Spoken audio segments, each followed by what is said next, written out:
Assalamualaikum warahmatullahi wabarakatuh. Perkenalkan, nama saya Lisda Samara. Saya dari STI Cendekia Karya Utama. Di sini saya akan menjelaskan tentang jawaban UAS manajemen logistik, yaitu memposisikan diri sebagai manajer logistik di PT Makmur. Di sini yang paling utama ada layanan pelanggan. Kalau saya jadi manajer, saya akan merekrut dan melatih staf bagian customer service ini, kemudian juga mengawasi operasi harian layanan pelanggannya. Tak lupa juga untuk menciptakan program loyalitas pelanggan yang handal dan menetapkan tujuan layanan pelanggan ini sendiri. Berinteraksi dengan pelanggan itu juga penting jika nanti ada pertanyaan serta keluhan yang pelanggan butuhkan lebih, seperti panduan tambahan. Kemudian ada menjaga hubungan dengan pelanggan yang menguntungkan supaya kepercayaan tidak pindah ke perusahaan lain. Membuat laporan tentang customer service, bagaimana keadaannya, bagaimana kesusahannya, itu harus dilaporkan secara mingguan dan bulanan. Jangan lupa tren dan teknik industri baru. Kemudian ada manajemen persediaan. Menjamin persediaan bahan baku selimut tidak mengalami keterlambatan dan dengan harga sesuai ketentuan. Sebelum itu kita harus menentukan harga sesuai ketentuan supaya tidak terlalu mahal dan tidak terlalu murah, supaya nanti pas pengadaan itu berjalan dengan lancar. Terus ada menyesuaikan pembelian persediaan dengan jadwal produksi selimut supaya tidak bertabrakan dan tidak menunggu lama. Mengantisipasi dan mencari solusi jika adanya perubahan penawaran maupun permintaan yang mendadak. Ini harus diantisipasi.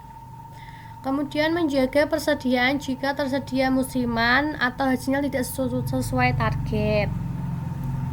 Lalu menjaga komitmen terhadap pelanggan dengan mempertahankan kualitas dan tepat waktu, menentukan kuantitas persediaan yang harus disimpan untuk berjaga-jaga.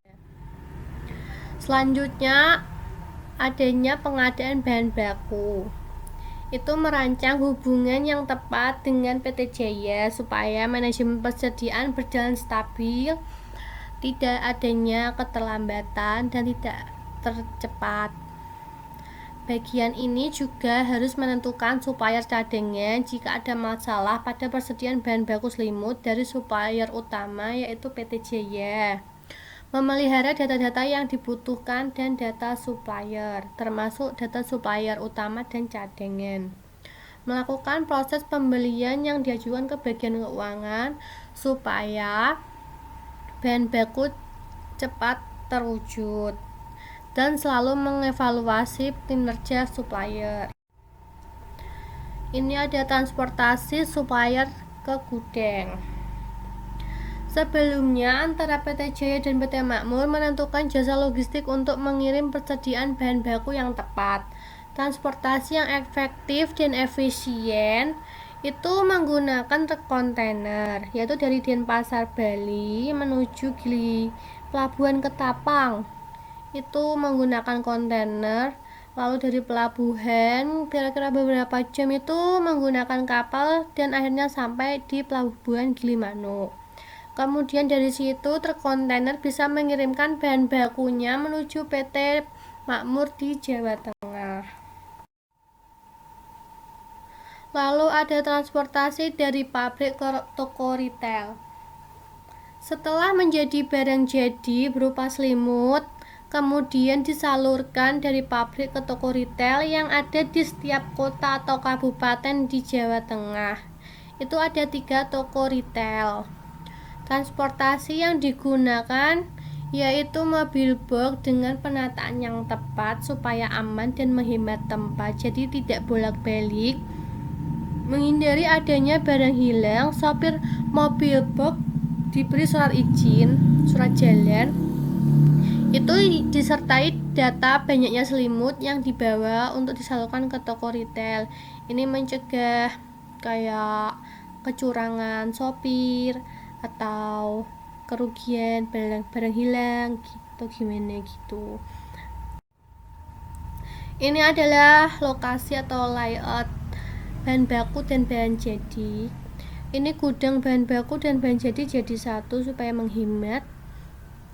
Ada parkiran yang luas. Ini ada bagian cutting, itu pemotongan pola, lalu sewing itu penjahitan, habis itu di quality control itu dicek lagi, kalau sudah di packing dan masuk ke gudang bahan jadi.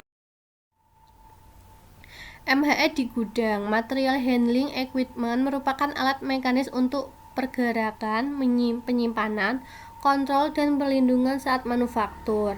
Pemilihan alat material handling sangat penting untuk memudahkan penataan seminimalisir mungkin di gudang, supaya tidak membuang tempat.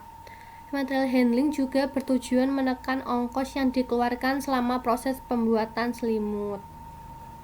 Ini sangat menghemat. Pengemasan produk. Pengemasan yang menarik sangat berpengaruh pada penjualan. Dengan desain pengemasan yang menarik akan membuat pelanggan ingin membeli. Apalagi jika desain kemasan mengikuti zaman gambar dan bentuk yang sedang tren di masanya. Pengemasan juga harus memikirkan bahan baku kemasan yang dapat berdampak pada lingkungan. Hal ini memutuskan pengemasan selimut menggunakan plastik yang terbuat dari singkong, yang tidak akan berdampak negatif pada lingkungan. Selain itu, plastik juga menjaga selimut dari kotoran, bahkan air. Selimut akan diterima pelanggan dengan keadaan bersih. Reverse logistik. Reverse logistik merupakan pembuatan ulang atau perbaikan barang yang rusak. Dengan adanya reverse logistik ini bisa memberi data dan memberitahu alasan pelanggan mengembalikan produk.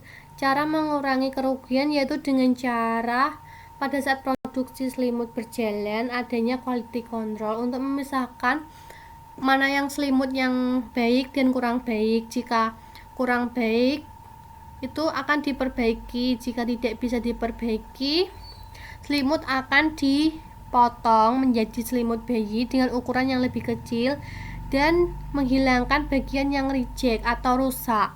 Dan untuk menghindari kerusakan pada kemasan, lokasinya tuh harus menjaga kebersihan supaya tidak ada hewan yang merusak kemasan karena ini plastik. Dan bahan plastik juga mencegah dari air rembesan, jadi sangat aman untuk selimut sampai ke pelanggan. Pemilihan strategi logistik harus tepat. Mengapa? Pemilihan strategi logistik PT Makmur harus tepat karena dengan adanya strategi yang tepat akan menghasilkan produk yang tepat, dibutuhkan pelanggan dengan kualitas yang tepat, dan pastinya dengan nilai jual yang tepat untuk semua kalangan, dan lokasi sasarannya juga harus tepat. Sekian penjelasan saya tentang jawaban ini.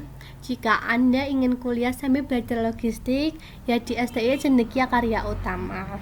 Berikut ada brosurnya, itu ada link pendaftaran online-nya. Ini ada 2 program studi, yaitu S1 Manajemen dan S1 Akuntansi. Silahkan. Makasih.